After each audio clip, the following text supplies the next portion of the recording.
Assalamualaikum warahmatullahi wabarakatuh. Perkenalkan kami dari tim Cakrawala 2 Universitas Negeri Malang bidang investasi, izin mempresentasikan hasil diskusi kami tentang analisis PT Java Config Indonesia yang beranggotakan saya Alisa Fitridianti dari S1 Akuntansi, lalu rekan saya Alvin Yuda Prasetya dari S1 Pendidikan Ekonomi dan Mailina Dwi Saputri dari S1 Manajemen. Sebelum membahas tentang analisis perusahaan Java ini lebih jauh, pertama-tama kita membahas tentang deskripsi bisnis dari Java ini sendiri. Yang pertama ialah profil perusahaan. Nah, Java sendiri ini berdiri pada tanggal 18 Januari 1971 yang bergerak di sektor industri dasar dan kimia dan berintegrasi dari hulu sampai hilir, yaitu dimulai dari produksi pakan hingga ke pemrosesan dengan tiga sektor utamanya yaitu perikanan, unggas, dan sapi. Nah, selanjutnya fokus Java ini juga pada industrialisasi dan diversifikasi yang mana dengan tujuan utama bisnisnya yaitu perunggasan di Indonesia. Selanjutnya juga memitigasi tantangan pasar untuk menghadapi fluktuasi harga. Selanjutnya adalah pengembangan aset yaitu untuk menciptakan fundamental jangka panjang. Nah, selanjutnya, Java ini juga melantai di Bursa Efek itu pada tanggal 23 Oktober 1989 dengan melepas sebanyak 4 juta lembar saham. Hingga saat ini, sebanyak 11,73 miliar lembar saham telah ditransaksikan dengan komposisi 55,43% itu oleh Java Ltd, 43,66% ini adalah masyarakat atau publik, dan 0,91% ini merupakan saham treasury.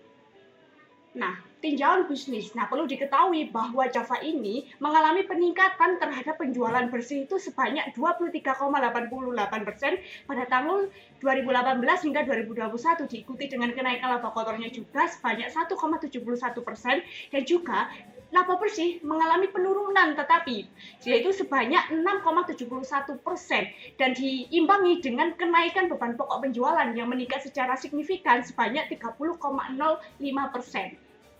Nah, selanjutnya adalah kegiatan usaha atau segmen bisnis dari Java ini sendiri. Yang pertama, pakan ternak.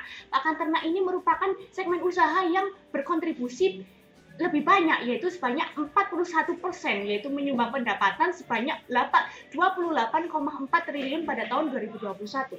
Selanjutnya ialah pembibitan unggas, ini menyumbang pendapatan sebanyak 6,9 triliun pada tahun 2021.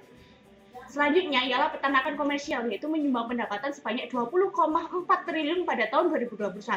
Dan selanjutnya adalah pengelolaan hasil ternak, ini menyumbang pendapatan sebanyak 6,5 triliun pada tahun 2021. Selanjutnya yaitu budidaya perairan, menyumbang pendapatan sebanyak 4 triliun pada tahun 2021.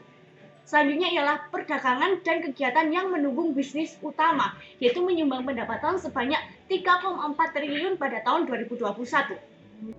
Selanjutnya itu adalah analisis ekonomi global. Yang pertama, pertumbuhan ekonomi dan produk domestik bruto di Indonesia pada kuartal 2 tahun 2022 mengalami peningkatan sebesar 5,44% year on year dikarenakan adanya permintaan domestik yang tinggi, terutama dalam konsumsi rumah tangga dan kegiatan ekspor yang tercatat meningkat sebesar 16,18% dan 16,11%. Lalu yang kedua adalah kurs rupiah di mana terus mengalami tekanan meningkat dan menguat secara rata sebesar 0,94% dan sebesar 14.980 dolar Amerika Serikat. Lalu yang ketiga adalah tingkat suku bunga di mana kuartal 2 tahun 2022 The Fed mengumumkan bahwa terjadi kenaikan suku bunga sebesar 75 BPS sejalan dengan Bank Sentral Indonesia yang terus mengalami peningkatan terutama dalam suku bunga 7-day reverse repo rate sebesar 3,75%, lalu ada deposit facility sebesar 3% dan lending facility sebesar 4,50%. Lalu yang terakhir adalah inflasi, di mana harga komoditas pangan dan energi global menjadi faktor utama meningkatnya tekanan inflasi.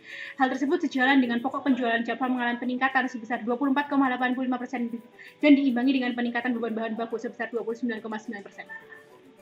Selanjutnya ialah tinjauan industri. Yang pertama, kenaikan harga bahan baku pakan unggas ini diawali dengan pasca pandemi COVID-19 dan juga diikuti dengan konflik Rusia-Ukraina sehingga berimbas pada naiknya harga komoditas, juga berimbas kepada perusahaan yang bergerak di poultry yaitu mengalami tekanan yang cukup signifikan. Karena apa? Karena biaya produksi mereka bertambah, karena bahan baku mereka juga meningkat, terutama bahan baku pakan unggas. Selanjutnya adalah konsumsi daging ayam di Indonesia masih di bawah rata-rata dunia. Nah, menurut OECD, tingkat konsumsi ayam di Indonesia itu sebesar 8,1 kg per kapita pada tahun 2021, sehingga membuat peluang perusahaan poultry ke depannya itu masih terbuka lebar. Selanjutnya adalah program Kaling untungkan perusahaan unggas. Nah, program Kaling ini memusnahkan JOC menjadi katalis positif perusahaan poultry. Sebab apa? Sebab dapat menaikkan harga perusahaan rata-rata ayam broiler dan juga DOC. Selanjutnya yaitu adalah posisi persaingan, di mana kita menggunakan 5 quarter analysis. Yang pertama adalah barang pengganti cenderung moderat. PT Java produk dari hilir memiliki barang pengganti adanya switching cost, yaitu daging sapi, susu, dan telur. Lalu yang kedua adalah tingkat persaingan cukup tinggi, di mana persaingan menguasai pasar dengan kompetitor terbesar dan terberat yaitu Cepin.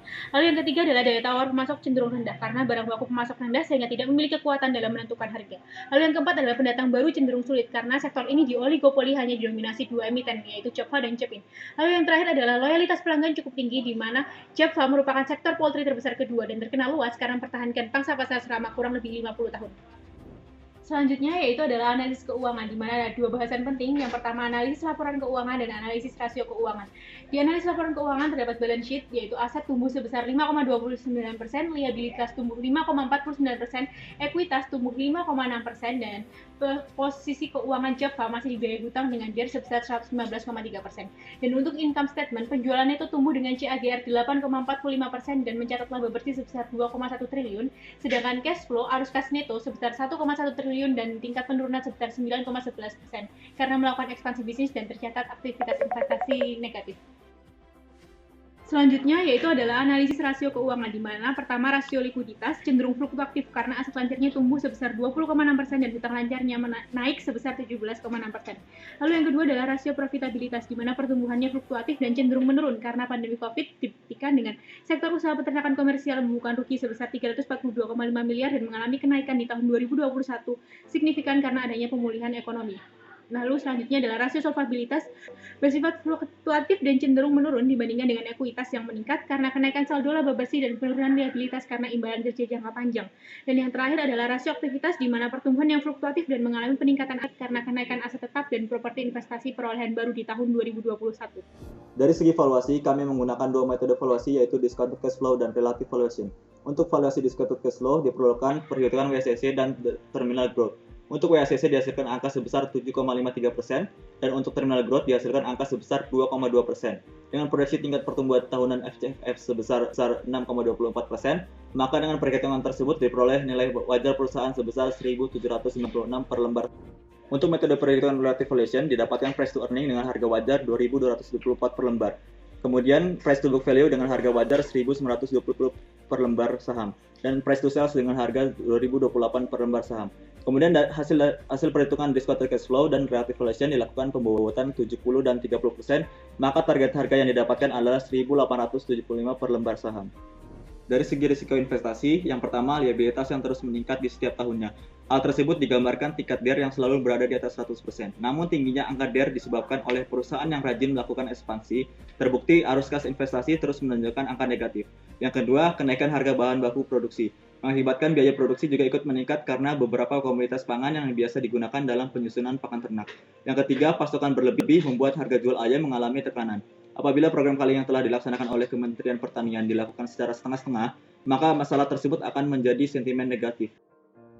Dari segi ringkasan investasi, melihat data secara keseluruhan, maka rekomendasi kami terhadap saham Java adalah buy dengan target harga 1.875 per lembar saham atau memiliki potensi upside sebesar 26,2%. Dengan beberapa sentimen positif, laba bertumbuh, program calling, dan potensi konsumsi bertumbuh, dan sentimen negatif berupa kenaikan harga komoditas dan potensi naiknya tingkat suku bunga.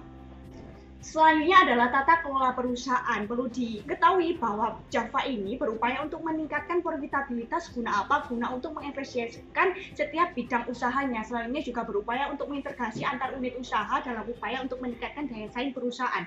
Perlu diketahui juga sejak melantai di bursa efek ini, Java ini belum pernah mengalami suspensi maupun skandal perusahaan yang mempengaruhi kinerja perusahaan. Nah, prinsip GCK yang diterapkan itu ialah keterbukaan, akuntabilitas, pertanggungjawaban, kemandirian, kesetaraan, dan kewajaran guna untuk menjaga keseimbangan antar pemangku kepentingan.